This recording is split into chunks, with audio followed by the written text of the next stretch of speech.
அனைவருக்கும் வணக்கம். இந்த படம் எனக்கு கிடைச்சது ஒரு பெரிய பாக்கியம்னு சொல்லலாம். ஒரு 6 மாசம் முன்னாடி திருப்பதி போயிருந்தேன். கீழ் திருப்பதியிலேருந்து மேல் திருப்பதி வரைக்கும் நடையா நடந்து போனேன். அப்போ எனக்கு தரிசனம் உடனே நீ பிடிச்சி தள்ளி விட்டாங்க. வேகமாக ஜரகண்டி அப்படின்ட்டு வேகமாக தள்ளி விட்டாங்க. அப்போ ரொம்ப வெக்ஸ் ஆகி நான் நடந்து வந்துட்டு இருந்தேன். அப்போ ஒரு தெலுங்குக்கார் ஒருத்தர் திடீர்னு கூப்பிட்டு ரெண்டி அப்படின்னாரு. எனக்கு ஒன்றும் புரியல. கூப்பிட்டாரு. அந்த உண்டியல் பக்கத்தில் நீ கூப்பிட்டு போனாரு. எதுக்கு கூப்பிட்றாருன்னு ஒன்றும் புரியல. அப்போ இந்த உண்டியலை நாங்கள் சீல் வைக்க போகிறோம், அதுக்கு நீங்கள் ஒரு சாட்சி கையெழுத்து போடுங்க அப்படின்னு சொன்னார். ஏங்க இத்தனை பேர் இருக்காங்க, என்ன ஏங்க கூப்பிடுறீங்க அப்படின்னு கேட்டேன். அப்போ அவர் சொன்னார், இல்லை நாங்கள் திடீர்னு யாராவது கூப்பிடுவோம், பப்ளிக் விட்னஸ் ஒருத்தர் பண்ணணும் அப்படின்னு சொன்னார். சரின்னு சொல்லிட்டு நான் கையெழுத்து போட்டேன். அந்த சீல் வச்சாங்க, நான் கையெழுத்து போட்டேன். அப்போ என்ன சொன்னார், நீங்கள் உடனே இன்னொரு தடவை போய் தரிசனம் பாருங்க, பக்கத்தில் நின்று பாருங்க அப்படின்னாரு. எனக்கு பயங்கர சந்தோஷமாயிடுச்சு. இது திருப்பதியை எனக்கு கொடுத்த ஒரு பரிசா நினைச்சேன். பக்கத்தில் போய் 10 நிமிஷம் நின்று நல்ல தரிசனம் பண்ணேன். ரொம்ப நேரம் தரிசனம் பண்ணேன்.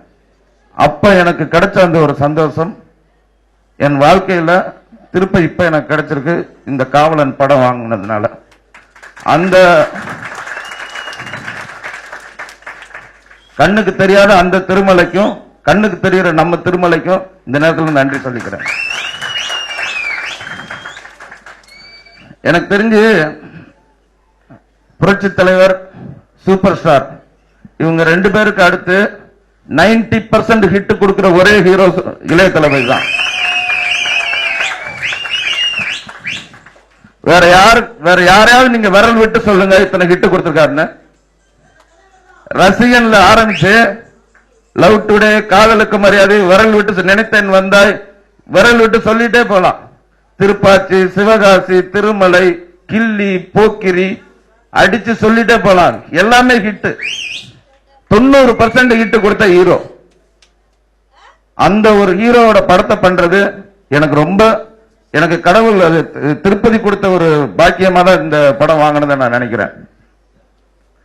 இந்த படத்தை எனக்கு கொடுத்த திரு ரோமேஷ் பாபு, திரு வெங்கட்ராஜ் சார், இந்த படம் வாங்க காரணம் வந்த திரு சரவணன், இவங்க எல்லாத்துக்கும் இந்த நேரத்தில் நான் நன்றி தெரிவிச்சுக்கிறேன். அப்புறம் பொதுவா ஒரு டாக், இந்த படம் ஒரு 3 மாச காலகட்டமா இந்த படம் வராது, இந்த படத்துல அது இருக்கு, இது இருக்கு, பிரச்சனை இருக்கு, அப்படி இப்படின்னு ஒரு பெரிய டாக் வந்துட்டு இருக்குது. நியூஸ் எல்லாம் வந்துட்டு இருந்துச்சு.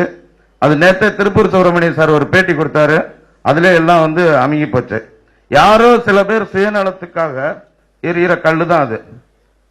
இது அதுல எந்த வித உண்மை இல்லைங்கிறது நேற்று திருப்பூர் சுப்பிரமணியம் சார் கொடுத்த அந்த ஸ்டேட்மெண்ட்லயே உடஞ்சிருச்சு.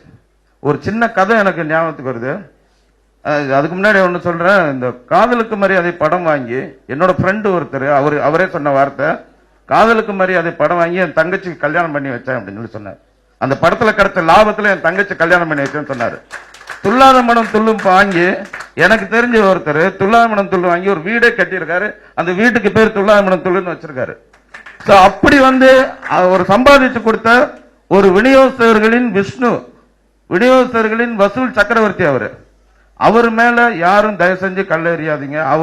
அவரு உண்டு, அவர் வேலை உண்டுன்னு இருக்காரு. 15 வருஷமா மேக்கப் போறத தவிர அவருக்கு ஒண்ணுமே தெரியாது. காலையில மேக்கப், சாயங்காலம் பேக்கப், சண்டே ஆச்சுன்னா சர்ச்சு, ரசிகர்கள், இதை தவிர அவருக்கு ஒண்ணுமே தெரியாது. அவரை தயவு செஞ்சு தேவையில்லாம யாரும் சீண்டாதீங்க என்று இதன் மூலம் கேட்டுக்கொள்கிறேன். ஒரு சின்ன கதை ஞாபகத்துக்கு வருது.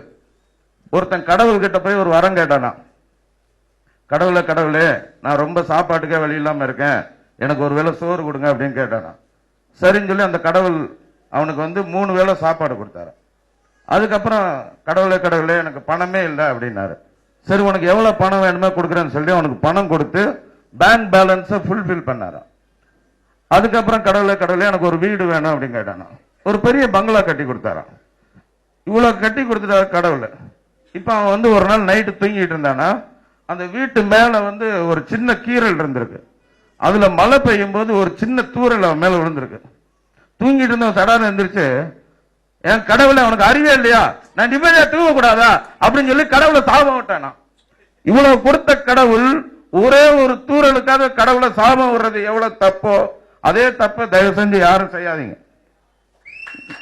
ஒன்னே ஒண்ணு சொல்றேன், காவலன் உலகமே இடிஞ்சாலும் சரி 17ஆம் தேதி வரும், 17ஆம் தேதி இல்ல 16ஆம் தேதி வரும் என்று கூறிக்கொள்கிறேன். நன்றி, வணக்கம்.